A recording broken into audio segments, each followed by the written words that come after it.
1969 کی 15 تاریخ ہے اور ہم درس قرآن کریم کے سلسلہ نو میں سورہ بقرہ کی آیت 234 سے آغاز کلام کرتے ہیں 2/234۔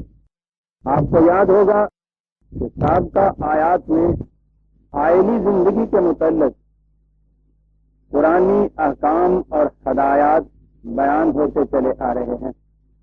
نکاح کے متعلق، وعدہ نکاح فسخ کرنے کے متعلق جسے طلاق کہا جاتا ہے، عدت کے متعلق، رضاعت کے متعلق، بچوں کو دودھ پلانے کے متعلق، یہی احکام ابھی مسلسل آگے چلے جائیں گے۔ 234ویں آیت ہمارے سامنے ہے، والذین یتوفون منکم ویذرون ازواجا یتربصن بانفسہن 4 اشہر وعشرا فاذا بلغن اجلہن فلا جناح علیکم فما فعلن فی انفسہن بالمعروف واللہ بما تعملون خبیر۔ پہلے تو بات مطلقہ عورتوں کی تھی، اب بیوہ کی بات ہوئی۔ جو لوگ تم میں سے مر جائیں اور بیوی چھوڑ جائیں تو بیوہ کے لیے عدت کی مدت 4 مہینے اور 10 دن ہے۔ متعلقہ کی صورت میں قرآن کریم نے کہہ دیا تھا کہ اگر وہ حمل سے ہو تو یہی عدت وضائے حمل تک کے لیے ہوگی۔ بیوہ کے لیے یہ الگ بات نہیں کہی گئی، لیکن جو چیز متعلقہ کے لیے کہی تھی اس پر استنباط کرنے سے ہم یہ کہہ سکتے ہیں کہ بیوہ کی عدت حاملہ ہونے کی صورت میں بھی یہی ہو سکے۔ جب وہ اپنی عدت کو ختم کر لیں، تب دیکھیے میں نے عرض کیا تھا کہ قرآن کریم جیسا مرد کو نکاح اور طلاق کے معاملے میں قانون کے مطابق صاحب اختیار قرار دیتا ہے، اسی طرح عورت کو بھی وہ خود فیصلہ کرنے کا لیے مجاز قرار دیتا ہے۔ ان دونوں میں کسی قسم کا کوئی فرق نہیں ہے۔ بیوہ کی صورت میں بھی یہ کہا کہ جب وہ عدت پوری کر لے تو اس کے بعد اپنے متعلق جو کچھ بھی وہ فیصلہ کرے تم اس میں خواہ کی رکاوٹ نہ ڈالو، اس کی ذمہ داری تمہارے اوپر نہیں ہے، وہ خود اپنے متعلق کچھ فیصلہ کرے گی۔ فیصلہ انہیں کرنا ہوگا بالمعروف، قرآنی قاعدے کے مطابق۔ جو وہ فیصلہ اپنے لیے کرے اس طرح، اس میں خواہ کے لیے تم رکاوٹ نہ بنو، تم سے اس کی کوئی بات پوچھ نہیں ہوگی، وہ اپنے معاملات میں آپ مختار ہیں اور جو کچھ بھی تم لوگ کرتے ہو خدا اس سے واقف ہے۔ بنیاد یہ ہے ان احکام کی اطاعت میں، جیسا میں نے ارشاد کیا تھا کہ سوال صرف یہی نہیں ہے کہ تم نظر بظاہر کیا کرتے ہو۔ قرآن کی نگاہ تو عمل کے سرچشمے پہ ہے، جسے قلب کہا جاتا ہے، جسے نیت کہا جاتا ہے، جسے ارادہ کہا جاتا ہے، تو بہت دور جا کر انسانی کردار کو کنٹرول میں لاتا ہے، اور وہ ہے سرچشمہ یا جذبہ محرکہ اعمال انسانی کا۔ وہ اس سرچشمے پہ نگاہ رکھتا ہے اور اصل میں تبدیلی وہاں کرتا ہے، وہاں کی تبدیلی سے انسان کے اعمال میں تبدیلی خود بخود پیدا ہو جاتی ہے۔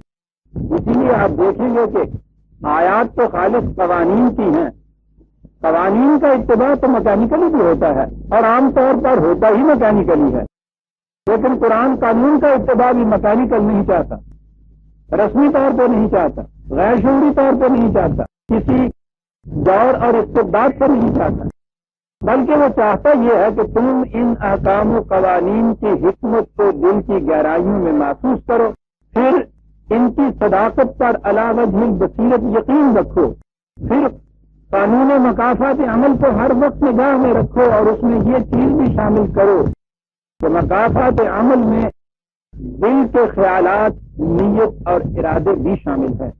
اور جب یہ تمہارا ایمان ہو جائے گا تو اس کے بعد ایک تو ان قوانین کی اطاعت تم دیکھو گے کہ کس طرح تمہارے اپنے قلب کا، دل کا ارادہ بن جاتا ہے، تقاضا تمہارا اپنا بن جاتا ہے۔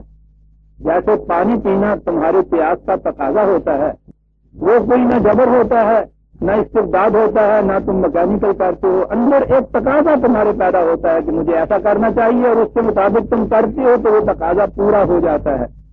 قرآن اپنے قوانین و احکام کی اطاعت اس طرح سے چاہتا ہے کہ وہ تمہارے اپنے اندر کا تقاضا بن جائے، اور جب تم ان کی اطاعت کر لو، جیسے تم پانی پینے کی صورت میں اپنے تقاضے کی اطاعت کرتے ہو، لفظ اطاعت کے معنی بھی ہوتا ہے بطیب خاطر جھکنا، کسی طرح پکی ہوئی کھجور کا درخت سے گر پڑنا جس میں جھانپل مارنے کی ضرورت نہ پڑے، اس طرح سے عرب استعمال کرتے تھے اس لفظ کو۔ عجیب و غریب الفاظ ہیں اس زبان کے۔ تو یہ جو تم پیاس میں پانی پیتے ہو، یہ تم اپنے تقاضے کی اطاعت کرتے ہو۔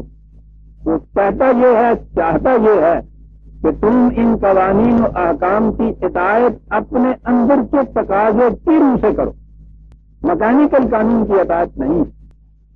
یہ دنیا جو جہنم آپ کے یہاں بن رہی ہے اس میں صورت ہی یہ ہے، مکینیکل اطاعت ہوتی ہے، اور جہاں نظر آتا ہے کہ اس وقت کوئی دیکھنے والا نہیں ہے وہیں وہ اطاعت ختم ہو جاتی ہے۔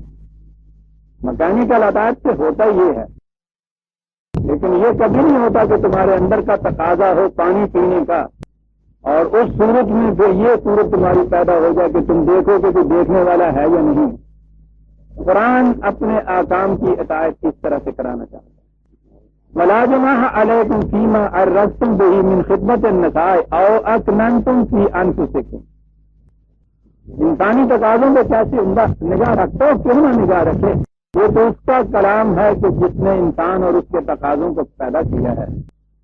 وہ کہتا ہے کہ اس دوران میں اس بیوہ کے ساتھ نکاح کے خیالات دل میں ابھریں گے، جو بھی سمجھے گا کہ مجھے نکاح کرنا چاہیے، اس کو بیوی بنانا چاہیے، یا اس کے دل میں بھی یہ بات پیدا ہوگی، تو کہا کہ اس میں عدت کے دوران میں ایسی بات آگے آتا ہے کہ یقیناً کوئی چیز تو تم نہیں کر سکتے، لیکن اگر تم پیغام بتا دو اس تک، کنایتاً اگر اس چیز کا اظہار کر دو کہ میرا ارادہ یہ ہے، اگر تم مناسب سمجھو تو تمہاری عدت کے بعد ایسا ہو سکے گا، تو کہا کہ اس میں کوئی مذائقہ نہیں ہے۔ خواہ خواہ اپنے دل میں چور نہ لیے بیٹھو کہ خیال تو یہ ابھرے اور تم یہ کہو کہ نہیں صاحب عدت کے دوران میں تو یہ چیز بھی مجھے نہیں کرنی چاہیے، تو کہتا ہے اس میں مذائقے کی کوئی بات نہیں ہے، دل میں رکھو، پیغام وہاں تک پہنچا دو، یہ کوئی چیز ایسی نہیں کہ جس سے کوئی تم سے بازپرس ہو۔ علم اللہ انکم ستذکرونہن ولکن لا تعیدوہن سرا الا ان تقولوا قولا معروفا۔ کیسی عجیب چیز۔ تو کہتا ہے کہ ہم نے یہ اس لیے کہا ہے کہ ہمیں معلوم ہے کہ یہ خیالات تمہارے دل میں پیدا ہوں گے، خیالات کے پیدا ہونے پر بندش اگر لگا دی جائے اور ان کے لیے آؤٹ لیٹ نہ کوئی چھوڑا جائے، اس سے پرورشن پیدا ہوتی۔ یہ ایسا لفظ ہے کہ جس کے لیے ہمارے ہاں ابھی کوئی جامع لفظ ہے نہیں۔ میں نے بدنہادی اس کا ترجمہ کیا تھا، وہ پھر ایک مشکل لفظ ہے۔ پرورشن ہوتا ہے کہ جو چیز فطرت کے قاعدے کے مطابق کسی طرح کرنی ہو اس طریقے سے نہ کی جائے، یا تو اسے جائے، لیکن وہ کسی دوسرے طریق سے اس کو یہ کیا جائے۔ تو قرآن ان خیالات کے پیدا ہونے پہ جن میں مذائقے کی بات کوئی نہیں ہے، وہ کہتا ٹھیک ہے یہ پیدا ہوئے ہیں، پیغام پہنچا سکتے ہو، اشارتاً کنایتاً اس کا اظہار کر سکتے ہو، اس میں کوئی مذائقے کی بات نہیں ہے، لیکن اب فرق پیدا کر دیا، اظہار اس کا کر سکتے ہو، خفیہ آپس میں کوئی معاہدہ نہیں تم کر سکتے اس دوران۔ اب یہ نظر آیا کہ یہ نکاح جو بظاہر کیا جاتا ہے وہ تو اس کی فارم کی چیز ہے، اصل شاید تو دل کے اندر ایک فیصلہ ہے، وہ یہ فیصلہ نہیں کرنے کی اجازت دینا چاہتا۔ عدت کے دوران میں یہ ناموں قیام تک کا تو ٹھیک ہے، لیکن یہ چیز فیصلہ کن حقیقت نہیں ہو سکتی، اس لیے کہ یہ پورا وقت اسی لیے دیا گیا ہے کہ اس میں جذبات سے الگ ہٹ کر عورت کے لیے ایک موقع مل جائے کہ وہ اپنے معاملے کا فیصلہ خود کرے۔ طلاق کی صورت میں خامن کے فوت ہو جانے کی شکل میں عجیب قسم کا ہجوم جذبات ہوتا ہے عورت کے دل میں، اتنی جلدی وہ صحیح فیصلہ نہیں کر سکتی، اس لیے یہ کہا گیا کہ اس دوران میں اس کی نان نفسے کی ذمہ داری، ہر قسم کی پروٹیکشن سیکیورٹی، یہ تمام چیزیں جو ہیں وہ پرووائڈ کرو اس کے لیے. وہ بے بسی اور بے کسی کے عالم میں نہ ہو، بے سہارا نہ اپنے آپ کو سمجھے، اس کے جذبات کو اعتدال پہ آنے دو. اس کے بعد اس سے کہو کہ اپنے متعلق کوئی فیصلہ کرے. اس کی اس بے کسی اور بے بسی کے احساس کو ایکسپلائٹ کر کے تم اس کے ساتھ اگر اس وقت وعدہ کر لو گے تو یہ کوئی صحیح بات نکاح کی نہیں ہوگی. دیکھیے کہاں جاتا ہے خدا. اس کے حقوق کی پروٹیکشن اپنے ذمہ لے رہا ہے خدا، کہ ایسے وقت میں جب اس نے اپنے آپ کو بے سہارا محسوس کیا تو اسے جہاں بھی سہارے کی ذرا سی کرن نظر آئے گی وہ اور مسالے اور تقاضے جو ہیں ان کو نظر انداز کر دے گی، فوراً لپٹ کے آ جائے گی. یہ صحیح فیصلہ بعض اوقات نہیں ہو سکتا. اس لیے اس دوران ایسا نہ کرو، وقت پورا ہونے دو، پھر کوئی پختہ بات ہے اسے کہو. ولا تعظم عقدۃ النکاح حتی یبلغ الکتاب اجلہ، اور کہا کہ اس عدت کے دوران میں نکاح کی گرہ کو پختہ کرنے کا تو سوال ہی پیدا نہیں ہوتا. یہ تو قدم نہ کرو. وَاعْلَمُوا أَنَّ اللَّهَ يَعْلَمُ مَا فِي أَنفُسِكُمْ فَاحْذَرُوهُ، یاد رکھو. پھر وہی بات، خدا کی نگاہ تمہارے اس پر چشمہ ایک قلب پر ہے جہاں سے نیتیں اور ارادے ابھرتے ہیں، اس لیے اس کی احتیاط برتو. مکینیکلی محض قانون کا اتباع نہ کرو. وَاعْلَمُوا أَنَّ اللَّهَ غَفُورٌ حلیم، یاد رکھو خدا سامان حفاظت ہم پہنچاتا ہے، لیکن اس کے ساتھ ہی یہ بھی یاد رکھو یہ حلیم عجیب چیز ہے. عربی زبان کا جو لفظ آتا ہے ہمارے ہاں تو حلیم الطبع کہتے ہیں نا، بڑا منکسر المزاج، کہ وہ ہر وقت جھکا ہوا رہا، ہوگا کٹ مصیبت جو مکن رہے. یہ چیز اسلامی کردار کی نہیں ہے. حلم اور انکساری یقیناً بڑی چیز ہے، لیکن زندگی میں ایسے مواقع بھی آتے ہیں جہاں ظالم کی کلائی مروڑ دینا بھی نہایت ضروری ہو جاتا ہے. یہ کہ اس چیز کو آپ مستقل اپنی سیرت بنا لیں، ہر ایک کے سامنے جھکنا ہی ہے آپ نے، یہ چیز ایک اسلامی زندگی کا شعار نہیں ہو سکتا. تو ہمارا بینہم تو ہوگا، شداء علی الکفار کی بھی نوبت آئے گی. اس لیے اس کے یہ معنی نہیں ہوتے، میں نے پہلے بھی عرض کیا تھا، اس کے معنی ہوتے ہیں کہ اس قدر برخود مستحکم فقہ اپنے مقام کے اوپر اس قدر محکم طریق پر کہ چھوٹی چھوٹی سی باتوں سے اشتعال میں اس کو آ جائے. ایک تو یہ چیز ہمارے یہاں ہوتی ہے کہ ذرا سی بات مزاج کے خلاف ہوئی اور یہ بھڑ کو پھنسائے ہوئی، اور ایک صورت ہوتی ہے بھاری بھرکم سنجیدہ فقہ مزاج کا آدمی، چھوٹی چھوٹی سی باتوں کے اوپر نہ بھڑکنے والا، لیکن جہاں کوئی چیز اصول کی آئے وہاں پہ محکم گرفت کرنے والا. ان بادشاہ رب کا لشدید، عرب اس لفظ کو استعمال کرتے تھے اس قسم کا اونٹ، توانا، تندرست، استقامت والا، اعتدال پہ مزاج ہو، بیٹھا ہوا اطمینان سے، دیوالی کر رہا ہے، بچے آ رہے ہیں تو اوپر چڑھ رہا ہے، تو کان میں روڑ رہا ہے، تو گردن میں لٹک رہا ہے، اور وہ نہایت اطمینان سے اسی طرح سے ہنسا پیشانی سے بیٹھا ہوا دیوالی کرتا چلا جاتا ہے. اتنی سی باتوں سے بھڑک نہیں اٹھتا، مارنے نہیں دوڑتا، کاٹنے نہیں دوڑتا. بچے ہیں یوں ہی آگے اپنا کچھ کھیل کر رہے ہیں. یہ جو مزاج ہوتا ہے اس کو حلم کہا جاتا ہے. چھوٹی چھوٹی سی باتوں پہ چھچھوڑے پن کے نہ ہوتا ہے. کہتا ہے کہ یہ چھوٹی چھوٹی سی باتیں جو ہیں ان کی بنا پہ ہم نہیں یہ کہتے، ہم یہ جو کہتے ہیں کہ دل پہ نگاہ ہے، فیصلہ ہم وہاں سے کرتے ہیں کہ وہاں سے نیت کیسے اوپر ابھر رہی ہے. لا جناح علیکم ان طلقتم النساء ما لم تمسوهن او تفرضوا لهن فریضۃ. طلاق کی صورت میں پہلے یہ کہا جا چکا ہے، مہر کی ادائیگی کیسے ہوگی، کیا صورتیں پہلے احکام آ چکے ہیں. وہ کہا کہ اگر نکاح ہوا ہے، عورت کو چھوا نہیں، فسخ کے نکاح کی نوبت آ گئی، مہر بھی مقرر نہیں ابھی ہوا تھا. قرآن کی روح سے تو مہر کا مقرر کرنا نہایت ضروری ہے، اس کی ادائیگی بھی ضروری ہے، لیکن کوئی ایکسپشنل ایسا واقعہ اگر ہو جائے کہ وہ نہ مقرر کیا جا سکا ہو تو اس صورت میں کیا کیا جائے؟ وَمَتِّعُوهُنَّ عَلَى الْمُوسِعِ قَدْرُهُ وَعَلَى الْمُقْتِرِ قَدْرُهُ. کہا کہ پھر بھی یعنی کوئی تعلق پیدا نہیں ہوا، محض معاہدہ نکاح پہ دستخط ہوئے ہیں، اس کے بعد زناشوئی کا بھی تعلق نہیں ہوا، ایسی کوئی صورت نہیں۔ کہا اس کے باوجود کچھ تھوڑی سی چیز تو ایسی عورت کے اوپر آ جائے گی، لہذا یہ چھوڑتے وقت بھی، آپ کو یاد ہے میں نے کہا تھا، قرآن نے کہا ہے کہ چھوڑتے وقت بھی حسن کارانہ انداز سے چھوڑیے، تعلقات استوار کرنا ہی نہیں، تعلقات منقطع کرنے میں بھی کشادہ درجی سے کام لیجیے، کچھ سامان عزیز اس کو دے دو، اچھی حالت ہے تمہاری اچھے طور پہ دو، تنگ دستی ہے تھوڑا سا ہی صحیح۔ آپ دیکھتے ہیں کہ چھوڑتے وقت قرآن کریم کس قدر یہ تاکید کرتا ہے کہ تعلقات کے انقطاع کے وقت بھی ان چیزوں کا خیال رکھو۔ معاشرہ میں یہ چیزیں بڑی خوشگواریاں پیدا کرتی ہیں کہ تعلقات کے انقطاع میں بھی آپ واجرہم حجرن جمیلہ کی کیفیت پیدا کریں، متاعن بالمعروف، فائدے قانون کے مطابق یہ دو۔ خود قرآن نہیں ان چیزوں کو متعین کرتا، متعین کی نہیں جا سکتی۔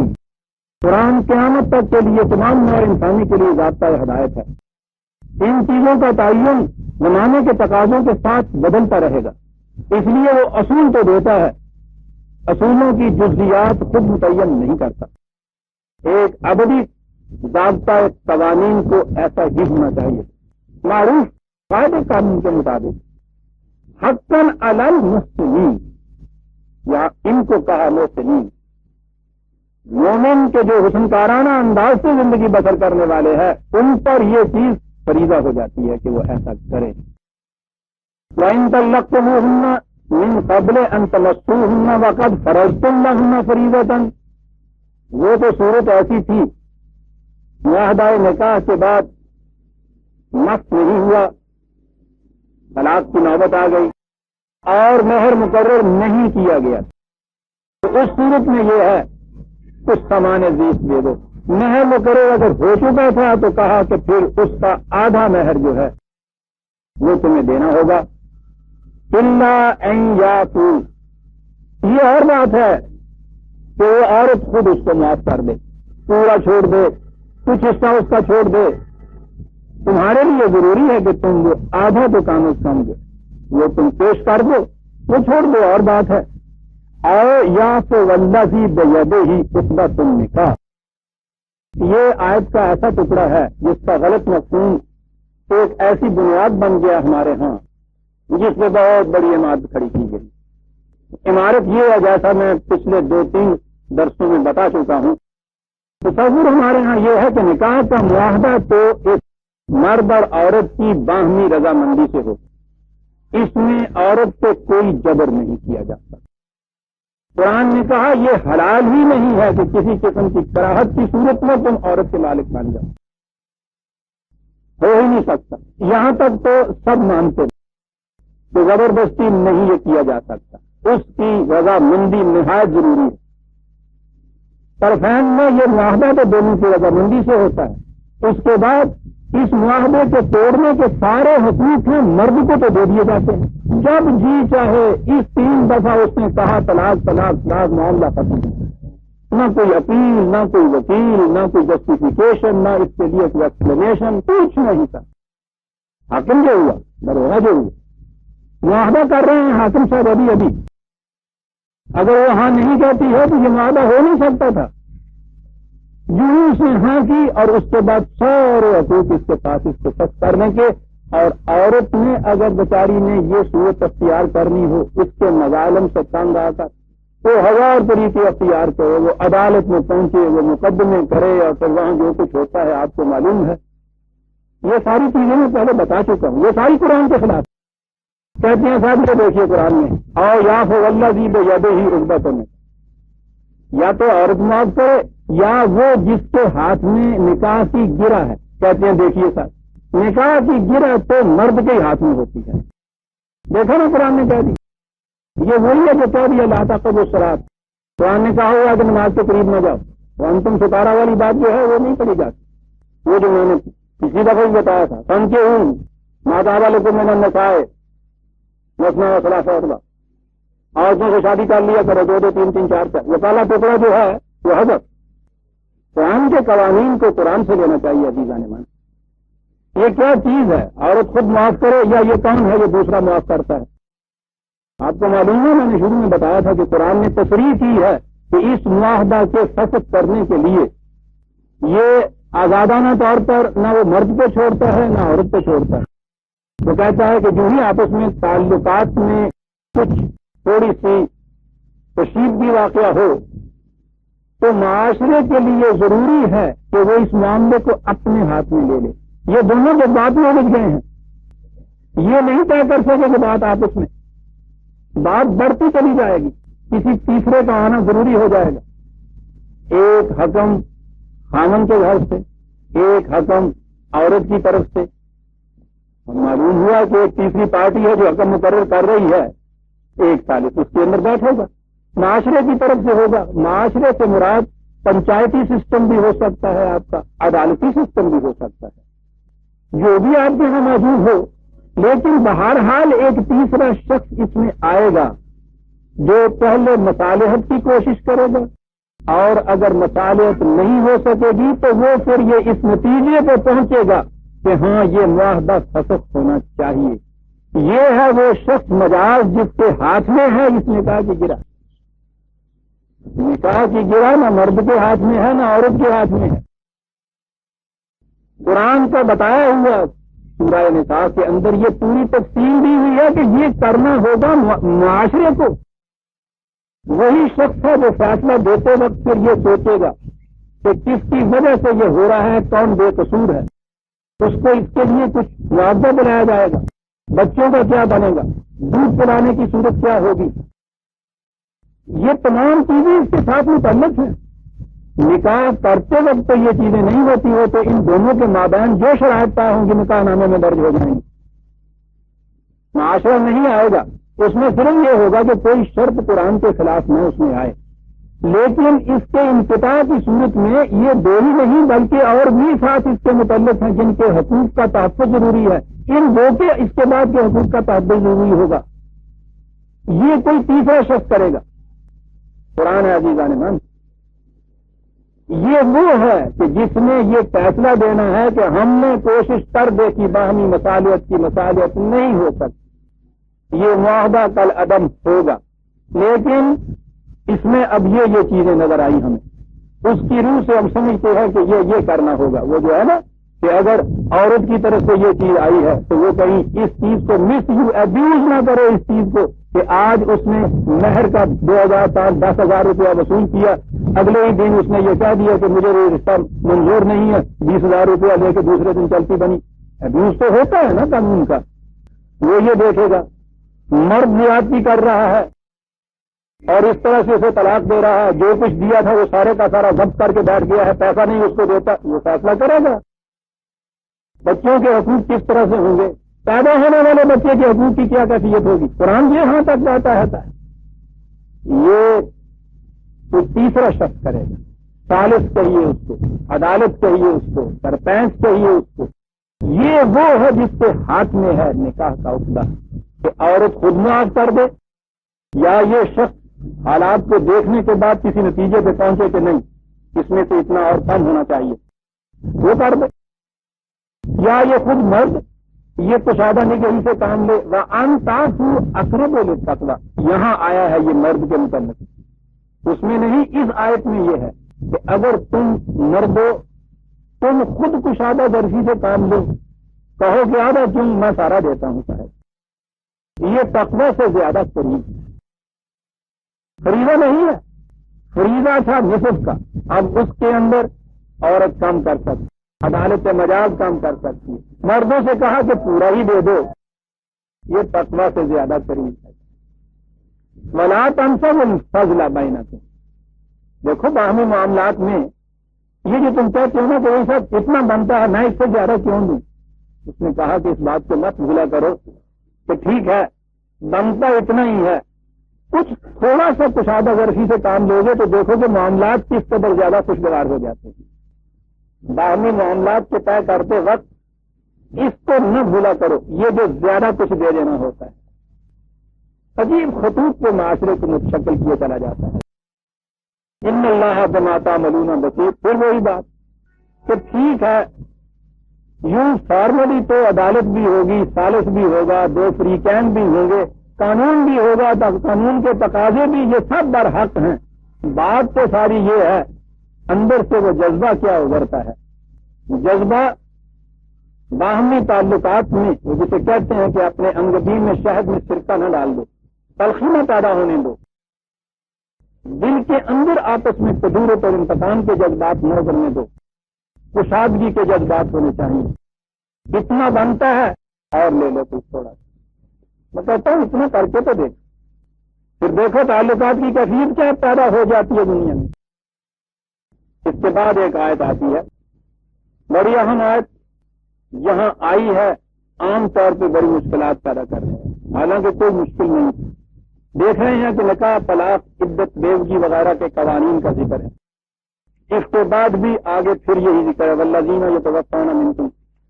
درمیان میں ایک آیت آ گئی، قرآن کریم آپ کے سامنے ہے تو دیکھ لیجئے گا. آیت آ گئی، یعنی یہاں تک تو یہ ہے کہ یاد رکھو اگر یہ مہر جو ہے دینا ہو تو یوں دو. آگے ہے حافظوا علی الصلوات والصلاۃ الوسطی وقوموا للہ قانتین. ترجمہ اس کا کیا جاتا ہے کہ تم اپنی نمازوں کی حفاظت کرو اور صلاۃ وسطی درمیانی نماز کی ترجمہ یہ کیا جاتا ہے، اور اللہ کے لیے اطاعت گزار بن کر کھڑے ہو. سوال یہ پیدا ہوتا ہے کہ یہاں سے سارے احکام آ رہے ہیں عائلی زندگی کے، نکاح کے، طلاق کے، عدت کے، مہر کے، بیوگی کے. اس کے بعد بھی آیت پھر یہی کچھ کرتی چلی جاتی ہے. درمیان میں یہ چیز آتی ہے کہ اپنی نمازوں کی حفاظت کرو، بالخصوص درمیانی نماز کی. پھر صلاۃ الوسطی کے متعلق ہمارے ہاں تفسیر چلی آگے کہ یہ کون سی صلاۃ ہے، درمیانی صلاۃ جو ہے یہ کون سی. بہت سی اس کے متعلق تفسیریں ہیں. کہیں تو اس کو عصر کی نماز کہا جاتا ہے کہ وہ 5 میں سے 2 نہیں پہلے 2 بعد میں درمیان میں آ جاتی ہے. کوئی جمعے کی نماز کو کہتے ہیں. بہت سی تفسیریں آتی ہیں. سوال یہاں یہ پیدا ہوتا ہے کہ احکام تو یہ چلے آ رہے ہیں، اس کے بعد بھی احکام آگے چل کے پھر یہی آ جائے ہیں. درمیان میں ایک آیت آ رہی ہے، حفاظت کرو اپنی صلوات کی، والصلاۃ الوسطی درمیانی صلاۃ کی، قوموا للہ قانتین. نمازوں کا ذکر اس کے اندر کیسے یہ آ گیا؟ پھر اتنی بڑی چیز کہ صلاۃ وسطی درمیان میں کہا ہے جو دوسری جگہ کہیں نہیں. پھر یہاں صلوات کا ہے، حالانکہ جہاں جہاں بھی نماز کا ذکر آیا ہے اقیموا الصلاۃ اقیموا الصلاۃ ہی ہے، اقیموا الصلاۃ ہی ہے. لدلوک الشمس الی غسق الليل، یہاں صلوات بھی آیا ہے. ایک دشواری پیدا ہوتی، کچھ ربط نظر نہیں آتا.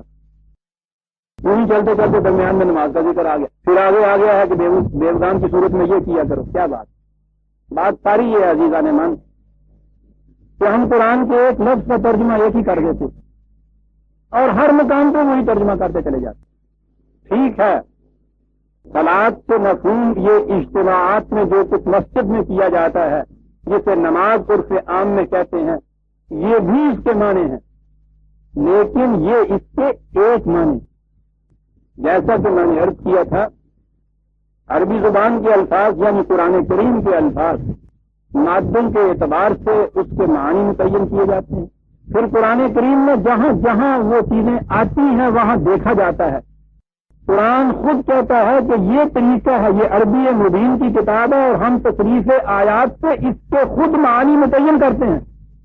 عربی مبین کے معنی یہ ہوئے کہ عربی زبان کے الفاظ کا مفہوم جس طریقے سے سمجھا جاتا ہے ایک وہ طریقہ استعمال کرو.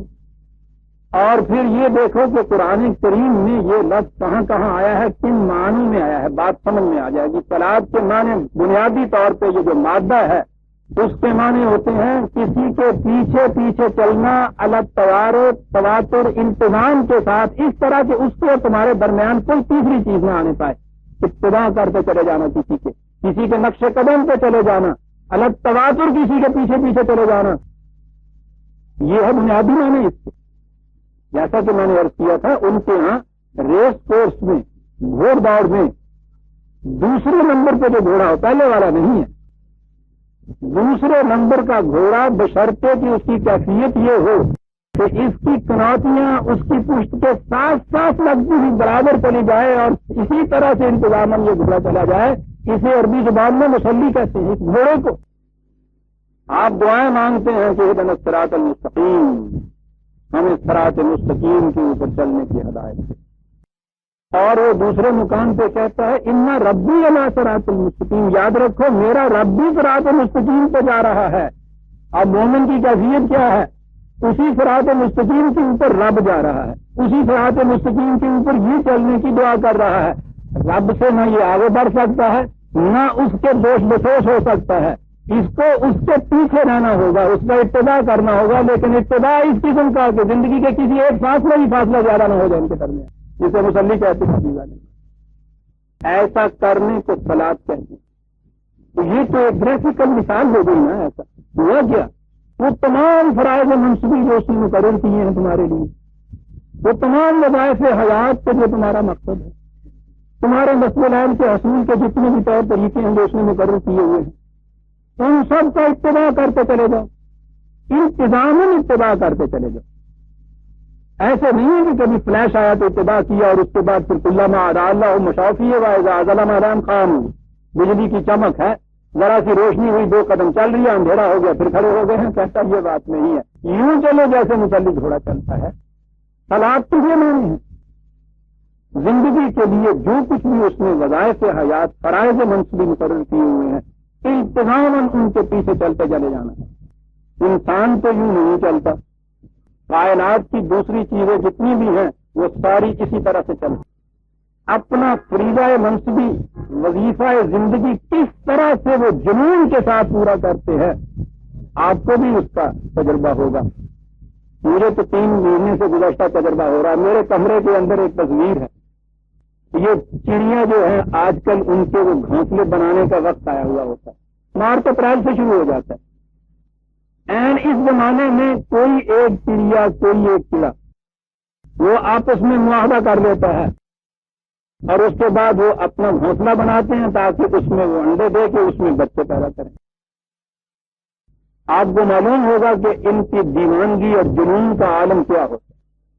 میں سمجھتا ہوں آج کل کھانا پینا سب بلایا ہوا ہوتا ہے انہوں نے، کہاں کہاں سے ایک ایک دن کا اٹھا کے لا کے وہاں رکھتی ہیں، پھر دن کا آتا ہے وہاں رکھتی ہیں، دن بھر یہ کیفیت ان کی ہوتی ہے۔ اب اسے کچھ بھی کہیے، میرے کمرے کے اندر یہ چیز ہوئی، ایک دفعہ انہوں نے بچے دیے اور بچے کو آخر تک پہنچنے میں تو آپ کو پتا ہے وہ کتنی چیزیں ہوتی ہے، ان کی ڈسٹربنس ہوتی ہے۔ میں اپنے کمرے کے اندر سکون سے کام کرتا ہوں اپنے قرآن کا، اس میں یہ چیز جو ہے ذرا خلل اس نے وہ پیدا کیا، تو میں نے اس دفعہ کہا کہ یہ دوسرے کمرے موجود ہیں کہ جاؤ بھائی وہاں جاؤ، گھر کے اندر جاؤ، یہ گھر والوں کا معاملہ ہے، یہ تو میرا باہر کا کمرہ ہے، تم اس میں کیوں دخل اندازی کرتے ہو؟ کیفیت یہ ہے صاحب کہ وہ ان کی ڈیوٹی تو کم ہے، میری ڈیوٹی سے زیادہ لگ گئی۔ دن میں 3-4 مرتبہ ان کے یہ جو تنکے ہیں ان کو اکٹھا کر کے نکالنا پڑتا ہے، 2 گھنٹے کے اندر اتنے تنکے پھر جانا ہے، جو جی میں آیا آپ کر دیکھیے۔ انہوں نے اپنے اس فریضہ منصب کی عطایت میں کسی قسم کی کوئی تساہل اور تغافل نہیں برتی۔ فطرت کا اندر سے تقاضا ہو رہا ہے کہ گھونسلہ بنانا ہے، انڈے دینے ہیں، بچے پیدا کرنے ہیں، کوئی قانون نہیں، کوئی سپاہی نہیں، کوئی مارشل لا نہیں لگا ہوا جو ان کو ڈنڈے مار مار کے اس کے اوپر آمادہ کر رہا ہو۔ جن کے اندر خدا کی جو نگاہیں ہیں، اندر سے یہ چیز ایک ابھر رہی ہے ان کے اندر، اور اتنی بڑی طاقت والا انسان یہاں بیٹھا ہوا ہے، 3 مہینے جو ہو گئے ہیں ان کے ساتھ جنگ کرتے ہوئے کئی دفعہ ذہن میں یہ آتا ہے کہ شکست مجھے ہی خاد ماننی پڑے گی، اس لیے کہ اگر ذرا سی بھی وہاں دیر ہو گئی اور چڑیا نے انڈے وہاں دے دیے پھر تو نہیں اٹھا سکوں گا میں اس دن کے۔ یہ کیا چیز ہو رہی ہے، کیا تقاضا ہو رہا ہے؟ وہ جو صراط مستقیم کے اوپر جا رہا ہے اس کے پیچھے پیچھے یہ اس مسلی کی طرح چلے جا رہے ہیں اپنے فرائض منصبی کی انجام دہی میں، اور چلے کیسے جا رہے ہیں؟ جنون کے ساتھ، سرگرداں ہیں، گردش میں ہیں، چلے ہوئے ہیں۔ آپ کو معلوم ہے کہ میں نے تسبیح کے معنی یہ بتائے تھے، سباہ کے معنی ہوتے ہیں اردو زبان میں کسی کام کے کرنے میں جتنی توانائی ہے ساری کی ساری شدت کے ساتھ صرف کر دینا، وہ اس گھوڑے کو جو سرپٹ ڈال رہا ہوتا ہے اسے کہتے ہیں تسبیح والے۔ وہ تیراک جو پورا ہاتھ اس طرح سے مار کے تیر رہا ہوتا ہے اسے سباح کہتے ہیں۔ تسبیح کے معنی ہوتے ہیں کہ جو فریضہ، ایک تو یہ فریضے کی سر انجام دہی کے اندر منہمک رہنا، اور انہماک اس قسم کا کہ جنون کی حد تک وہ پہنچا ہوا ہے، ساری توانائیاں صرف کر رہا ہے، یہ چڑیا جیسے کر رہی ہوتی ہے جیون میں نہیں یہ کہہ رہا، سنیے کہاں یہ چیز آئی۔ 24/41 بڑی خوبصورت ہے، 24/41 الم تری ان اللہ یسبح لہ من فی السماوات والارض والطیر صافات۔ کیا تم نے اس چیز سے کبھی غور نہیں کیا کہ کائنات کی ہر شے خدا کی حمد و ستائش، اس کے ایک پروگرام کو باعث حمد و ستائش بنانے کے لیے سب بنا ہوئی۔ ترجمے میں تو آپ کو ملے گا کہ تسبیح کر رہی، جو ہی تسبیح کا لفظ آیا وہ 100 دانے کی تسبیح آپ کے ہاتھ میں آ گئی کہ ہر شاہ تسبیح کر رہی، تسبیح پھیر رہی۔ لیکن اب آپ نے سمجھ لیا ہوگا جو میں نے بتایا ہے کہ عربی زبان میں تسبیح کے معنی کیا ہیں، سبحہ کے معنی کیا ہیں۔ کائنات کی ہر شے خدا کے پروگرام کی تکمیل کے لیے پوری توانائیوں کے ساتھ سرگرم عمل ہے۔ عظیم الشان قرر سماوات یہاں لکھا ہوا ہے، جو اس کے اندر ہے، عرض کے اندر ننے ننے کیڑے، یہ چڑیا اور چڑیا چڑے، یہ بھی جو پروگرام اس نے یہاں متعین کیا ہوا ہے ان کے لیے، اس کی تکمیل کے لیے ایک جنون، واضحانہ جنون کے ساتھ سرگرم عمل ہے۔ اور یہ پرندے بھی تم دیکھو کس طرح سے یہ اڑتے ہوئے جاتے ہیں، پار پھیلائے ہوئے چلے جا رہے ہیں۔ سنیے آگے جو بات آئی، کل قد علم صلاتہ و تسبیحہ، ان میں سے ہر ایک اپنی اپنی صلات اور اپنی اپنی تسبیح کو جانتا۔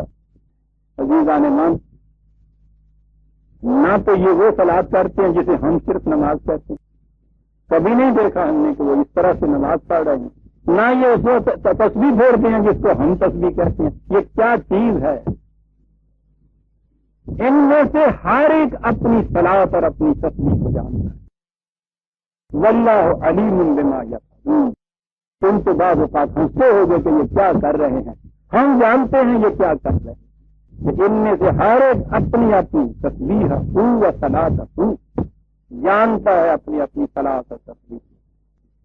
کہنے کا مطلب یہ تھا کہ قرآن کے ان الفاظ کے معنی جو ایک جگہ آپ متعین کرتے ہیں، وہ لفظ ہر جگہ اسی معنی میں استعمال نہیں ہوتا۔ جب آپ جنگل میں شیر کہیں گے، شیر کے معنی اور ہو جائیں گے۔ جب کسی بہادر کے لیے آپ کہیں گے کہ وہ تو شیر ہے صاحب، اس کے معنی کچھ اور ہو رہے ہیں۔ انقلابی دعوے کی گرج کے اور معنی ہوتے ہیں، آسمان کے بادل کی گرج کے اور معنی ہوتے ہیں۔ یوں معنی متعین کرنے چاہیے۔ قرآن میں نے جیسا عرض کیا تھا وہ تو ہم سے چھوڑتا نہیں، وہ تو خود بھی چیزیں بتا رہا ہے۔ اور دیکھیے یہی اس کے ساتھ ہی پچھلی آیت 23/2 مومنین کے متعلق ہے، قد افلح المومنون الذین هم فی صلاتهم خاشعون، وہ اپنی صلات میں جھکاؤ کے ساتھ صلات اپنی پوری کرتے ہیں۔ یہاں یہ کہا اپنی صلات میں خاشعون کی چیز ہے، یہ 2 آیت نمبر ہے، اور یہی آگے آیت اور 9 آیت درمیان میں یہ ہے کہ وہ یہ کرتے ہیں، یہ کرتے ہیں، ان کی صفات یہ ہیں، ان کے کریکٹر یہ ہیں، ان کی ادائیں یہ ہیں، اور آخر میں پھر پہلے کہہ دیا کہ اپنی صلات میں خاشع۔ والذین هم علی صلواتہم یحافظون، یہ صلوات یہاں آیا ہے، وہ اپنی صلوات کی محافظت کرتے ہیں۔ ہمارے ہاں ترجمہ یہی ہوتا ہے، اپنی نماز میں خشوع کرتے ہیں، اپنی نمازوں کی محافظت کرتے ہیں۔ ایک ہی صورت میں 2 آیتوں 4-5 آیتوں کے ساتھ یہ چیز جو ہے بات سمجھ میں نہیں آتی۔ وہ صلات تو وہی ہے جو میں نے کہا ہے، جس کو ہم اجتماعی صلات کہتے ہیں، یہ صلوات ہے۔ یہاں درمیان میں ان کی ڈیوٹیز گنائی ہیں، فرائض گنائے ہیں ان کے، اور اس کے بعد کہا گیا ہے کہ یہ اپنے ان فرائض منصبی کی محافظت کرتے ہیں۔ کہنے کا مطلب یہ تھا کہ صلات کے ہر جگہ معنی نماز ہی نہیں کیے جاتا، فرائض منصبی، یہ ساری چیزیں قرآن گناتا چلا آ رہا ہے۔ آئلی زندگی کے اندر یہ تمہارے فرائض ہیں، یاد رکھو۔ ہم کہتے چلے آ رہے ہیں، ان چیزوں کو بیان کرتے چلے آ رہے ہیں، رسمی طور پہ نہیں کرنا۔ حافظوا علی الصلوات، اپنے فرائض منصبی کی محافظت کر۔ لیکن اس میں ایک بنیادی نقطہ ہے کہ مرکزی فریضہ جو ہے وہ کیا ہے، یہ فرائض کہاں ہے؟ صلوات، بس صلاۃ وہ ایک مرکزی فریضے کو سامنے رکھو گے تو ان تمام فرائض کی پھر محافظت کر لو گے. اور مرکزی فریضہ یہ ہے قوموا للہ قانتین، یعنی خدا کے ان فرائض کی تکمیل سے ان کے لیے ہر وقت اپنے آپ کو اطاعت گزار بنا کے رکھو. یہ ہے ایک مرکزی چیز. یہ مرکز ہے، یہ اس مرکز کا سرکمفرنس ہے جو ہم نے بتایا ہے تمہیں. وہ مرکز ہے، یہ دائرہ کا محیط ہے. مرکز یہ ہے قوموا للہ قانتین، کھڑے رہو خدا کے لیے قانتین. عجیب الفاظ ہیں، ترجمہ تو ہم نہیں کر جاتے ہیں اس لیے کہ ہماری زبان میں تو مرادفات ہی نہیں مل سکتے اتنے. عربی زبان کے مرادفات کو آپ پوچھتے کیا ہیں جتنی یہ وسیع زبان ہے. ان کی ایک ایک ادا کے لیے ہزاروں لفظ ان کے ہیں. قانتین، اطاعت گزار نہیں تھے. عربوں کے یہاں پانی کی کمی ہوتی تھی. مشکیزے میں پانی کو ڈالتے تھے، مشکیزے کو سیتے تھے، اس کا منہ بند کرتے تھے. اب اگر وہ ہمیشہ کے لیے بند کر دیا جائے تو اس پانی کا فائدہ کیا ہے؟ اور اگر وہ راستے میں ہی ٹپکنا شروع ہو جائے تو منزل تک پہنچتے ہوئے پانی ختم. تو ایسا ہونا چاہیے کہ راستے میں تو کہیں ٹپکے نہیں، اور جہاں ضرورت ہے وہاں اپنا منہ کھول دے. اس قسم کا جو مشکیزہ ہوتا تھا اسے وہ قانت کہا کرتے تھے کہ اپنی توانائیوں کو ہر وقت محفوظ رکھنے والا کہ بے جائے ایک قطرہ صرف نہ ہو، اور جہاں ضرورت ہے منہ کھول دے اس کا اپنا.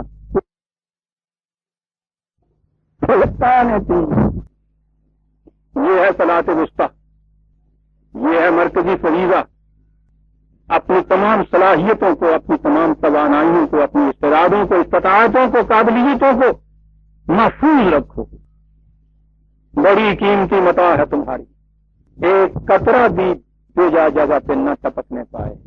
اور پھر بخیل بھی نہ بنو کہ اس کو اپنی ذات کے لیے رکھو کہ منہ بند کا بند ہی رہے. یہ بھی چیز تمہارے ہاں یہ پیدا نہیں، بلکہ جہاں کہا ہے کہ اب ضرورت ہے ان چیزوں کو لانے کی، وہاں آؤ. مال ہے تو وہ سارا دے دو، جان ہے تو ہتھیلی پہ لے کے آ جاؤ، اس لیے کہ تم تو ایک قانت کی حیثیت سے آئے ہوئے تھے. یہ سب کچھ تم نے ریزرو رکھا تھا، محفوظ رکھا تھا کسی مقام پر صرف کرنے کے لیے. مقام آگے ہے، صرف کر دو. اگر وہاں یہ جو مشکلہ ہے یہ وہاں اگر انکار کر دے منہ کھول کے پانی دینے سے تو توفہ اس مشکلے کے اوپر، یہ تو وبال جان ہو گیا، وبال دوش ہو گیا، بوجھ بنا رہا. یہ ہے وہ مال برادران عزیز جو جہنم میں لے جاتا ہے. جمع مالہ ہوا اکثر، اس کی کیفیت یہ ہوتی ہے مال جمع کرتا ہے. دوسری جگہ یہ ہے کہ وہ تھیلی میں ڈالتا ہے اور اس کو پھر اوپر سے کس کے باندھ دیتا ہے.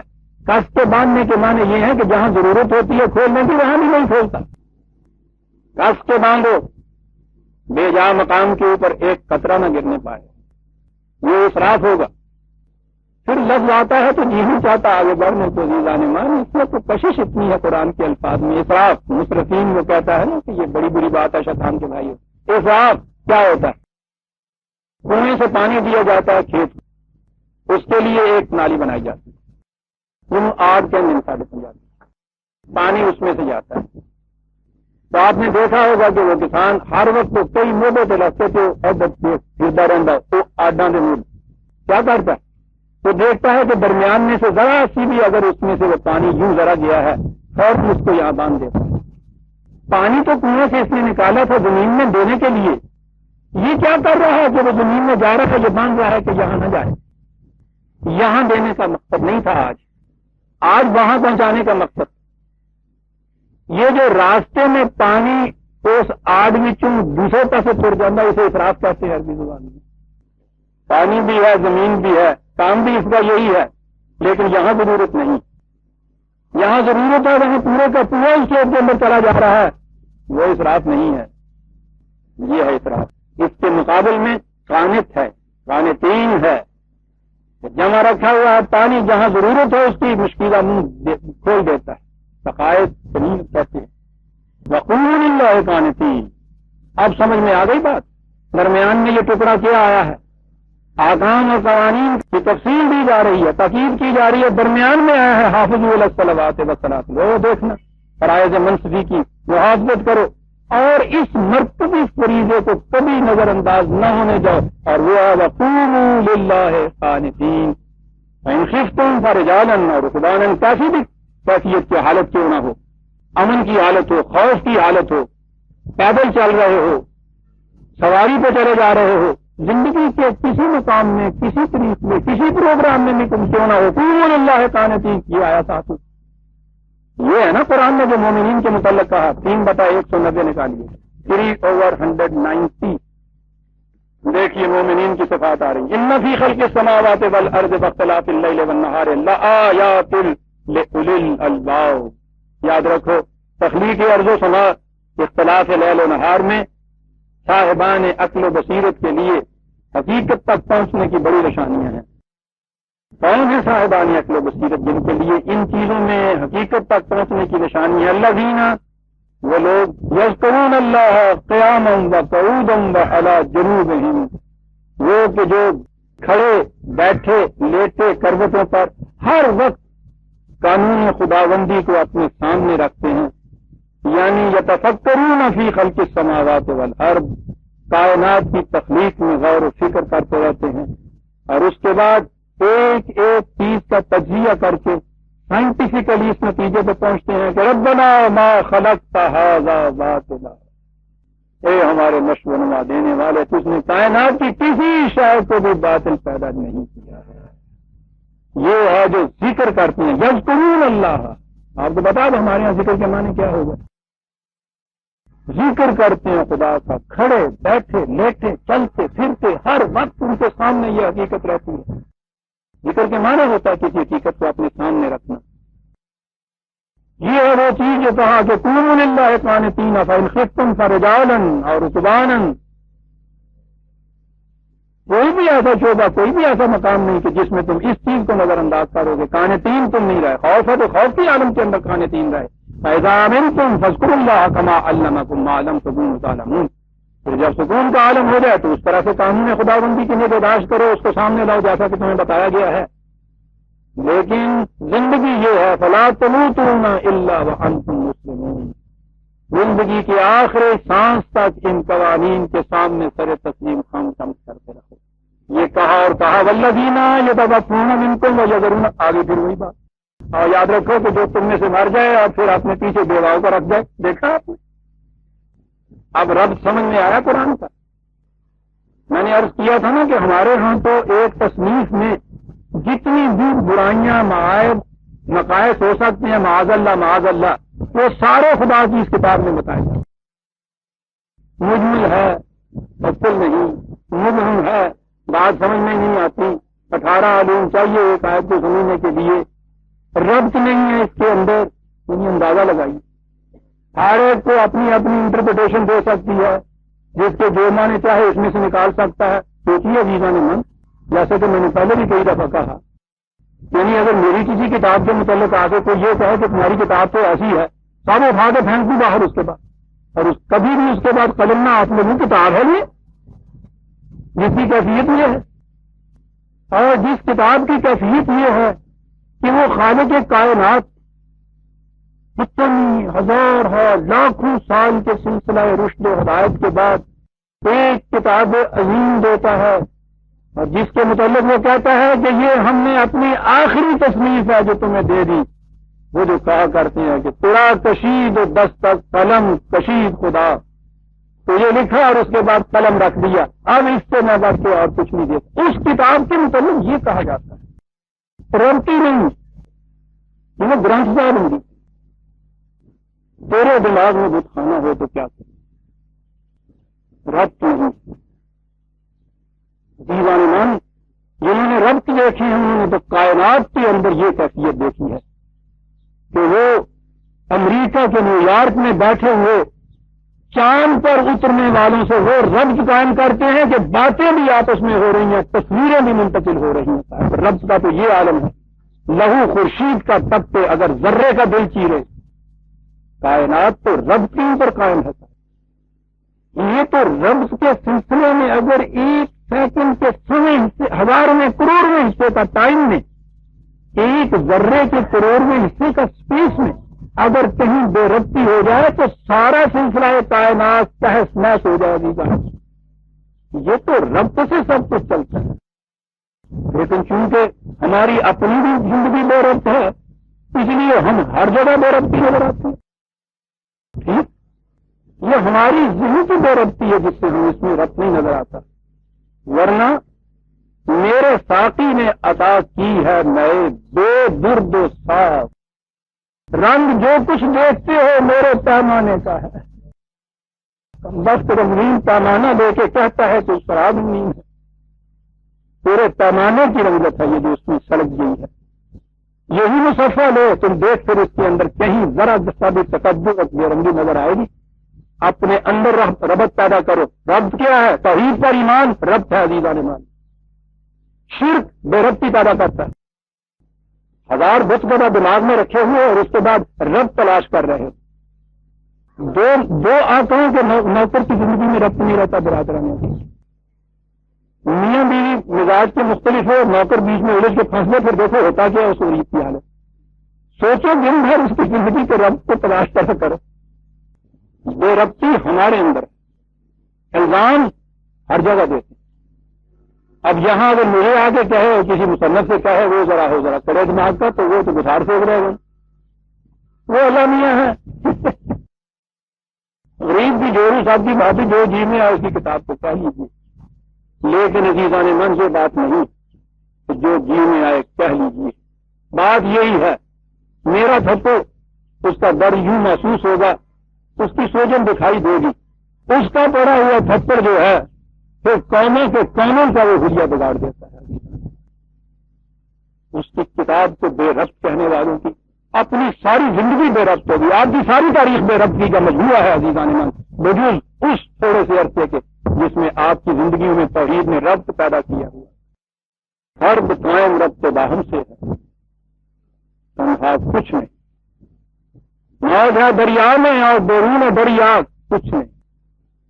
خدا کی کتاب میں اور ربط نہیں ہے کہا جاتا ہے. دیکھیے آپ کو معلوم ہو گیا کہ ربط کیا تھا درمیان میں آیا ہوا. پھر آ گیا ہاں وہ لوگ کہ جو تم میں سے مر جائیں اور بیویوں کو چھوڑ دو. وہی بات جو پیچھے تھی پھر دوہرائی جا رہی ہے.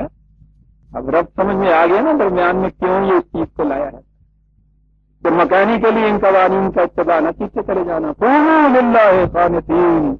یہ توانائیاں تمہیں خاص مقصد کے لیے دی ہوئی ہیں. ان مقصد کے حصول کے لیے ان کو صرف کرو ورنہ اسراف ہو جائے گا. وصیۃ لازواجہم متاعا الی الحول غیر اخراج. ایک تو یہ ہے نا کہ ورثے میں ان کا حصہ ہوتا ہے بیوہ کا. تو کہا تھا نا کہ باہمی فضل حسن سلوک اس کو نہ بھلاؤ. وہ تو جو جب اس کو ملے گا تا سال بھر کے لیے بیوہ کے لیے سامان زندگی کا انتظام کر کے علاوہ اس حصے کو جو اس کو ملنا ہے. کہاں بھی یہ انتظام اپنا کرے گی. پتہ نہیں کہ وہ زمین تم نے ٹھیکے پہ دے رکھی ہوئی ہے اگلے سال کہیں جا کے دانے آئیں گے. یہ کل ہی بے سہارا ہو جائے گی، بے آسرا رہ جائے گی.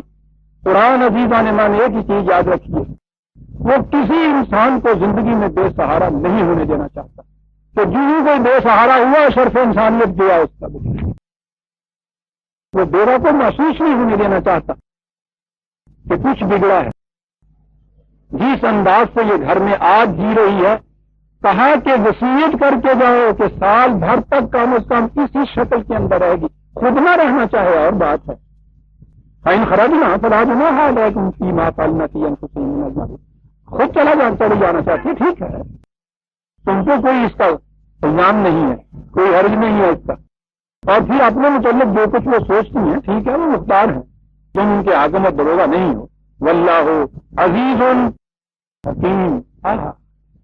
عزیز تو یہ ہے کہ اتنا قانون دیا ہے کہ فرض ہے کہ وصیت کے اندر لکھ کے جاؤ. باندھ نہیں دیا ہے کہ صاحب مجبوری ہے کہ سال بھر تک کے لیے وہ اسی کوٹڑی کے اندر بنی رہے. حکیم قانون حکمت میں مبنی ہے. اگر وہ چاہتی ہے تو چلی جائے. دیکھا عزیز اور حکیم کیسے آئے ہیں یہاں. وللمطلقات متاع بالمعروف حقا علی المتقین. اور اسی طرح سے یاد رکھو مطلقہ کے لیے بھی سامان زندگی مہیا کرو قاعدے کے مطابق حقا علی المتقین. فریضہ ہے یہ خدا کی طرف سے متقی کے لیے. دیکھا تعلقات کا انقطاع کس شکل میں ہو رہا ہے قرآن شریف مہر جو ہے وہ تو دینا ہی تھا، وہ دیا. جو کچھ تم نے اس کو دیا تھا کہا اس میں سے کچھ نہیں لینا. اور پھر آگے بات آئی، یہ تو ہو گیا ادب. جسٹس کا تقاضا تھا، جو ڈیو تھا دیا، کہا نہیں فضل بھی اس کے ساتھ.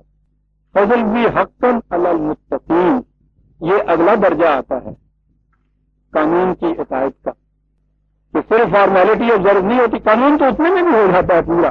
فریضہ متقین کے اوپر کذالک یبین اللہ لکم آیاتہ لعلکم تعقلون. کہتے ہیں مبہم کا کتاب واضح نہیں کرتی، اس کا دعویٰ اس طرح سے ہم اپنے احکام کو واضح کرتے ہیں تمہارے لیے تاکہ تم عقل و فکر سے کام لے کے سمجھ جاؤ کہ یہ بات کیا ہوئی. بات کہاں سے شروع ہوئی تھی عزیزان من؟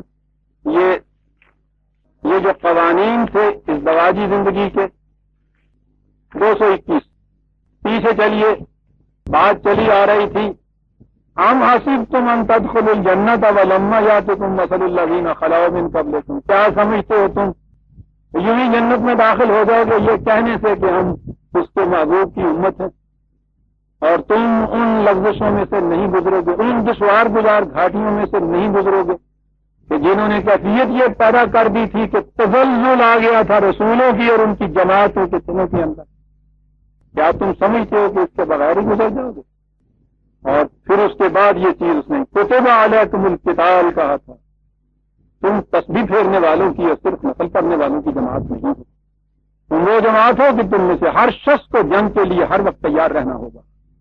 یہ باتیں ہو رہی تھی. آگے یہ آیا تھا کہ یاد رکھو یہ چیز وہ قوم کر سکے گی جن کے گھروں کی زندگی کے اندر سکون ہوگا، ورنہ وہی جنگ کے لیے جو جتنی تمہاری قوت ہے وہ کاری فرض ہو جائے گی. نہر میں پاس جا کے کی کرو گے؟ وہ تو لڑائی کرنے کی شوق قوت و صلاحیت ہے نا، جسے اس نے کہا قانتین محفوظ رکھو اس مشکلوں کے اندر. وہ جو روز ہی مشکلیں کریں کار کی دو ضرورت ہے، وہ سن 65 کی جنگ میں وہاں جا کے کیا کھلے گا؟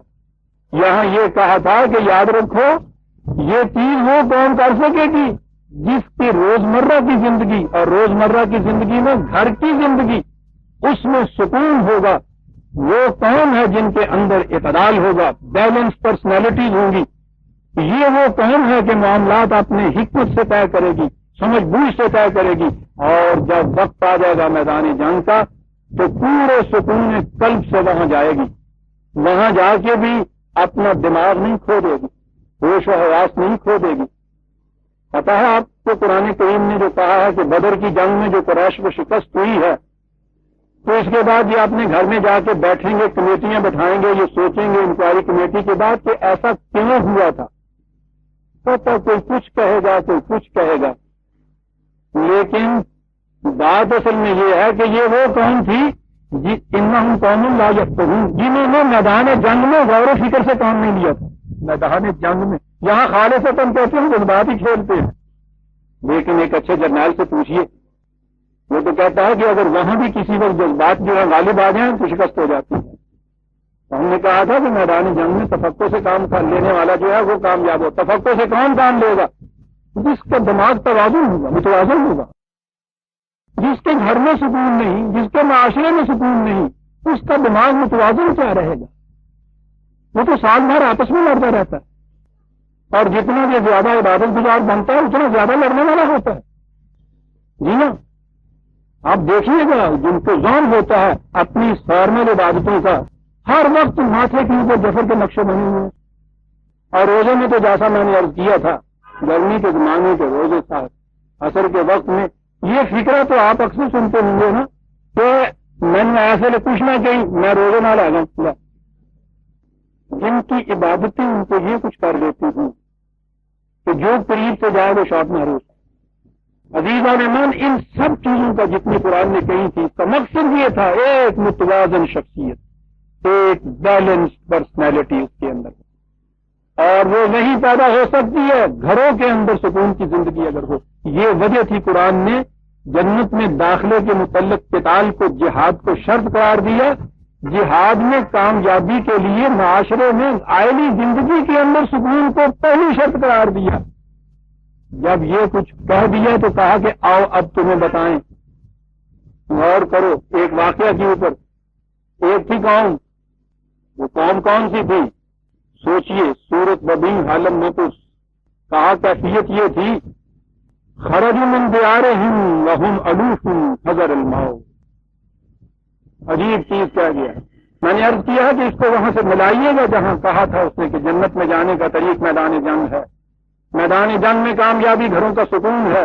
کہا اس کے مقابلے میں آؤ تمہیں بتائیں. ایک قوم تھی ہزاروں کی تعداد، کہا دوسرے اٹھے مار مار کے ان کو گھروں سے نکال دیا، بھاگ نکلے. یہ کہا یہ کیا بات تھی، انہیں جیسے وہ تھے یہ بھی انہیں جیسے تھے، تعداد میں بھی کچھ کم نہیں تھی، ہزاروں کی تعداد تھی ان کی. پھر یہ کیا ہوا کہ وہ جو اٹھے ہیں تو یہ ان کے سامنے بھیڑ بکریوں کی طرح گھروں میں سے میاں میاں کرتے ہوئے بھاگے ہوئے چلے آ رہے ہیں. تنقید اور تنقید نہیں کرتا برادران عزیز. تقسیم کے زمانے میں یہی ہوا تھا نا ہمارے، بھاگے چلے آ رہے. کہا کیوں نہ یہ کھڑے ہوئے وہاں جنگ کا؟ کیا بات تھی؟ دو لفظ عزیزہ من، حذر الموت. موت سے ڈر کے بھاگ رہے تھے، موت سامنے سے آ رہی. موت تو انسان کا سایہ ہوتی، جو اس سے بھاگتا ہے اس کے پیچھے پیچھے چلتی، جو اس کے پکڑنے کے لیے بھاگتا ہے اس کے آگے آگے دوڑتی ہے. جو موت کو پکڑنے کے لیے آتا ہے اس کو تو بہت آتی نہیں ہے گزارے. فلا تقولوا لمن يقتل في سبيل الله اموات. تمہارے معیاروں کے مطابق مرا ہوا نظر بھی آئے تو مرا ہوا کہو نہیں، تم مرے ہوئے ہو، وہ زندہ ہے. حذر الموت، موت کے ڈر سے بھاگو. ہزاروں کی تعداد کے اندر موت سے ڈرے. فقال لهم الله موتوا. خدا کے قانون نے کہا کہ مر جاؤ. موت سے ڈرنے والے کو موت آ جاتی. بڑا عظیم راز عظیمان من بیان ہو رہا ہے. زندگی اور موت نام اس کا ہے. جو موت سے ڈرتا ہے وہ مر جاتا ہے. اور قرآن نے جو آپ کو نسب العین حیات دی ہے، جو آئیڈیالوجی قرآن نے آپ کو دی، وہ آئیڈیالوجی یہ ہے تو یاد رکھو انسان کبھی موت سے بھی نہیں مرتا، اس کے بعد بھی زندہ رہتا ہے. موت آتی ہی نہیں ہے. موت ایک زندگی کا وقفہ ہے، یعنی آگے چلیں گے ہم لے کر. زندگی جیو روان ہے. یہ تو طبی جسم ہے جو دیکھنے والوں کے نزدیک مرا ہوا ہوتا ہے. جس کا وہ جسم ہوتا ہے وہ زندہ ہوتا ہے. وہ تو شاید ہنس رہا ہے ہمیں دیکھ کے کتنا پاگلانی مات کی ماری گئی ہے کہ روم کیوں رہے ہیں. اسے یہ بھی سمجھ میں نہیں بات آتی ہوگی کہ یہ رو کیوں رہے ہیں. لیکن قرآن کہتا ہے کہ آؤ تمہیں بتائیں مرتا کون، جو بظاہر تمہارے نزدیک زندہ ہوتا ہے، بھاگ رہا ہوتا ہے، موت سے ڈر کے بھاگ رہا ہوتا ہے، یہ ہے مرنے والا مردہ. فقال لهم الله موتوا. ان سے جب یہ کہا، قسمت نیک تھی، بات سمجھ میں آ گئی. موت سے ڈر کے بھاگنے کی بجائے موت کے سامنے کھڑے ہو گئے. یوں ہی کھڑے ہوئے ثم احیاہم. سب نے زندگی عطا کر. دیکھا آپ نے موت و حیات کا راز کہاں ہے؟ زندگی عطا ہو. ان اللہ لذو فضل علی الناس. تو بھائی ہم تو نہیں مارنا چاہتے انسانوں کو، ہم نے تو جان دی تھی. کیا بات کیا گیا ایک بار، جانے کے بخشند دیگر نہ گیرن. خدا کا ظرف نہیں ہے کہ تمہیں اس نے جان جیسی چیز دی تو دینے کے بعد کیا چھوٹے میرے پاس مڑ کے دے. تو یہ نہیں کہے گا، پھر نہیں وہ دوبارہ لے گا. جانے کے بخشن دے دی ایک دفعہ جب چیز، دیگر نہ گیرن، پھر اسے وہ واپس نہیں دے. آدم بمیر آج بے یقینی. انسان تو اپنی بے یقینی سے مر جاتا ہے، وہ تم جان واپس دے. ان اللہ لذو فضل علی الناس. ہم تو نو انسانی کے اوپر بڑے صاحب فضل و کرم واقع ہوئے. جان دینے کے بعد، دے دینے کے بعد واپس دے لینا، یہ کسی سخی کریم کا کام نہیں ہے. ہم نہیں واپس لیتے. ولکن اکثر الناس لا یشکرون. مصیبت یہ ہے اکثریت لوگوں کی ایسی ہے کہ جو اس بات کی قدردانی نہیں کرتے، خطاب گزاری نہیں کرتے، بات سمجھتے نہیں کہ انسان مرتا کس طرح سے ہے. یاد رکھو، آؤ تمہیں بتائیں زندگی کا راز. وقاتلوا فی سبیل اللہ. جنگ کے لیے، لیکن ہر جنگ کے لیے نہیں، مظلوموں، کمزوروں اور ناتوانوں کو غصب اور ایکسپلائٹ کرنے کے لیے نہیں، معصوم قوموں کے خون سے جسم کے قطرے خون کے نچوڑنے کے لیے نہیں، قاتلو فی سبیل اللہ۔ اور اب تو آپ کو معلوم ہوگا برادران عزیز، قرآن جب سبیل اللہ کہتا ہے تو اس کے معنی کیا ہوتے ہیں؟ فی سبیل اللہ جب کہتا ہے خدا کی راہ، اگر کسی فرد کے فائدے کے لیے، کسی خاندان، قوم، گروہ، نسل کے فائدے کے لیے کچھ آپ کرتے ہیں تو وہ ان کی طرف منسوخ کیا جاتا ہے کہ یہ ان کے لیے ہے۔ جب آپ کوئی چیز نوع انسانی کی عالمگیر منفعت کے لیے کرتے ہیں تو خدا کہتا ہے یہ ہمارے لیے تم قاتلو فی سبیل اللہ، خدا کی راہ میں جنگ کے لیے، نوع انسانی کی منفعت کے لیے جنگ کے لیے۔ یہ میرا ترجمہ نہیں، میرا مفہوم نہیں، قرآن نے یہاں سب سے پہلے اجازت دی ہے جنگ کی سورہ حج کے اندر 40ویں آیت 22/39-40 یہاں کہا ہے کہ ہاں اب تمہیں بھی اجازت ہے کہ تم میدان جنگ میں نکلا۔ کاہے کے لیے نکلا؟ کہا کہ اگر یہ کچھ ہم نہ کرتے رہیں تو سرکش جماعتیں اتنی چڑھ دوڑیں کہ یہ عیسائیوں کے گرجے، یہودیوں کے سامنے، راہبوں کی کوٹڑیاں، تمہاری مسجدیں، یہ عبادت گاہیں، یہ پرستش گاہیں، کوئی بھی محفوظ نہ رہے۔ ان کی حفاظت کے لیے اٹھو اور ظالم کی سلائی مرو۔ اسے جنگ فی سبیل اللہ کہا گیا۔ دوسری جگہ کہا گیا ہے کہ دیکھو مدینے کے مومنین سنتے نہیں ہو، وہ مجنون بستی کے رہنے والے پکار پکار کر کہہ رہے ہیں کہ اے خدا ہمیں ان ظالم رہنے بستی والوں کے ہاتھوں سے نجات کی شکل کو پیدا کر، اپنے ہاں سے کوئی ہمارا مددگار بھیج۔ پکار رہے ہیں، فریاد کر رہے ہیں۔ قرآن نے وہاں کہا تم سنتے نہیں ہو، وہ ہمیں پکار رہے ہیں اور تم چپکے سے بیٹھے ہوئے ہو۔ کہنے والا کیا سکتا ہے کہ پکار تو آپ کو رہے ہیں۔ کہا کہ جو مضمون ہمیں پکارتا ہے اس کی پکار کو ہمارا لشکر سنتا ہے، تم حزب اللہ ہو۔ مان یہاں بھی جب مملکت کے اوپر خطرہ آتا ہے اور کوئی پکارتا ہے خطرے کے لیے تو آپ کو معلوم ہے نا کہ اس خطرے کی پکار کا جواب کون دیتا ہے؟ وہ جو آپ کا حزب ہوتا ہے، آپ کے عساکر ہوتے ہیں، آپ کے جلوس ہوتے ہیں، وہ اٹھتے ہیں نا، وہ جواب دیتے ہیں نا نہر پہ کھڑے ہو کر۔ تو کہا سنتے نہیں ہو، ہمیں پکار رہے ہیں، تم بیٹھے ہوئے ہو۔ کہا جا سکتا تھا کہ اللہ تعالیٰ تم اتنی قوتوں کے مالک ہو، تم چاہو تو اپنے ایک اشارے سے پورے کا پورا وہ ملک جو ہے بھسم ہو کر رہ جائے تو یوں ہی ہوا کرتا۔ ہر مملکت میں فوج رکھی ہوتی ہے، ہماری مملکت میں بھی فوج ہے۔ سماج مومنین تم ہماری فوج، ہمارا وعدہ ہے تمہارے ساتھ، لا اغلبن انا ورسلی، جس فوج کے ساتھ ہم اور ہمارے پیغمبر ہوں گے وہ فوج یقیناً غالب آئے گی۔ یہ ہمارا وعدہ ہے، کرنا تم نہیں جا کے وہاں۔ قاتلوا فی سبیل اللہ واعلموا ان اللہ سمیع علیم، فریادوں کا سننے والا، دلوں کی حالتوں کو جاننے والا، اور جان ہی کی نہیں اس کے علاوہ اور بھی ضرورت پڑا کرتی ہے۔ من الذی یقرض اللہ قرضا حسنا فیضاعفہ لہ اضعافا کثیرۃ، مال کی ضرورت پڑتی ہے اس کے لیے۔ خدا کو مال دو بطور قرض، کیا بات ہے، ٹیکس نہیں مانگتا، زبردستی وصول نہیں کرتا، قرض دو، قرض حسن۔ دیکھیے بھائی ہم سے معاملہ کر کے دیکھو، سود تو ایک پائی بھی اپنی اصل پہ لینا جو ہے حرام، اور قرض حسنہ جو دیا جائے گا اس کے لیے کہا کہ ہم تمہیں کتنا ہی زیادہ گنا بڑھا کے واپس دیں گے، کتنا ہی بڑھا کے۔ ربا کے لیے بھی اضافہ مضافہ وہاں آیا ہے اور شدت سے حرام قرار دیا ہے۔ انسان کی مدد کرتا ہے قرض کے طور پر، اس سے اگر اصل سے زائد ایک پائی بھی لیتا ہے تو جرم عظیم۔ قرآن نے کہا یہ اعلان جنگ ہے خدا اور رسول کے، کہتا قرض دو، ہمیں قرض دو، دیکھو ہم کتنا بڑھا چڑھا کے تمہیں دیتے ہیں۔ 2-4 منٹ زائد لے لوں گا۔ بھائی شکایت بھی یہ کیا کرتے ہیں کہ تم 3 منٹ دیر میں آتے ہو اور جلدی ختم کر دیتے ہو۔ قرض کیسے بڑھا کے دیتا ہے، وہ کیا چیز ہوتی ہے؟ دیوالی کرنے والے جانوروں کو آپ نے دیکھا ہے، ضرورت ان کو ہوتی ہے چلتے چلتے بھاگتے بھاگتے ادھر بھی مارا ادھر بھی مارا ادھر بھی مارا.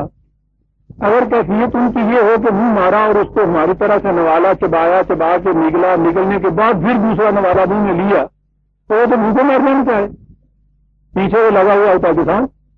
ان کی تو صورت یہ ہوتی ہے کہ یہاں سے لے کے وہ اندر ڈالتے جاتے ہیں. لیکن یہ جو اس طرح سے اندر ڈالتی ہے وہ جزو بدن نہیں بن سکتا, وہ اسٹور میں صرف جاتا ہے پھر وہ بیٹھ جاتے.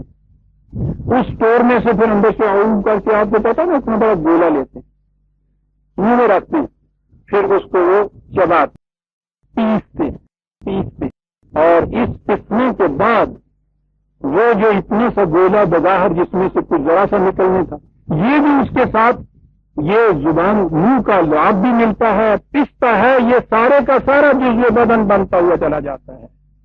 یہ جو عمل ہے اس قسم کے خام چارے کو اس طرح جوالی سے پیس کر جزو بدن بنانا اسے قرض کہتے ہیں. کہتا ہمیں دو یہ خام مال ہے تمہارا, پڑا ہوا کسی کام ہی نہیں آ رہا تھا, یہ تو وہ بھاشا جو لے کے تم نے جمع کر لیا, ہمیں دو. ہم دیوالی کرنے کے بعد اس کو اس شکل میں تمہیں واپس دیکھیں اسی میدے میں واپس جاتا ہے وہ. لیکن اب کے جو گیا ہے پہلے جانے میں اور اس جانے میں آپ نے دیکھا فرق کتنا پیدا ہو گیا. وہ بارے جان تھا بوجھ تھا, اگر وہ ویسے تو ویسا ہی رہتا بیمار ہو جاتا جانور. یہ جو دوبارہ واپس اس کو دیا ہے اس میں وہ اس کا ذرہ ذرہ جزو بدن بن گیا. کہا ہمیں دے کے تو دیکھو یہ قرض, پھر دیکھو کہ ہم جو تمہیں واپس دیتے ہیں تو پھر کس شکل میں واپس دیتے ہیں. یہ بوجھ تھا خام, واپس ملے گا معاشرہ کی پیکر کے اندر خون کی طرح رواں دواں چلتا جائے گا. یہ سارے ہمیں دیکھے تو دیکھو, اسے کہتے ہیں عزیزان من قرض حسنا. اور جیسا کہ میں نے شاید پہلے بھی ایک دفعہ بتایا تھا, ہمارے ہاں پتا ہے نا, ہمارے یہاں قرض حسنا دیا جاتا ہے. قرض حسنا تو آپ کو پتا ہے اس قرض حسنا کی ڈیفینیشن کیا ہے کہ جب جس نے قرض دیا ہے تو واپس مانگے ہوتے تو ہنس دیتا جائے, ان کہنے میں قرض حسنا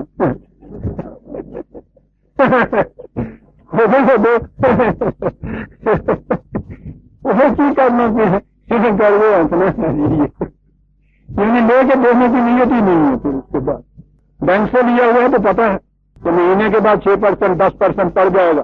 مہاجن سے لیا ہے اس کو پتا ہے, پٹھان کا لیا ہوا تو آپ کو پتا ہی ہے پھر.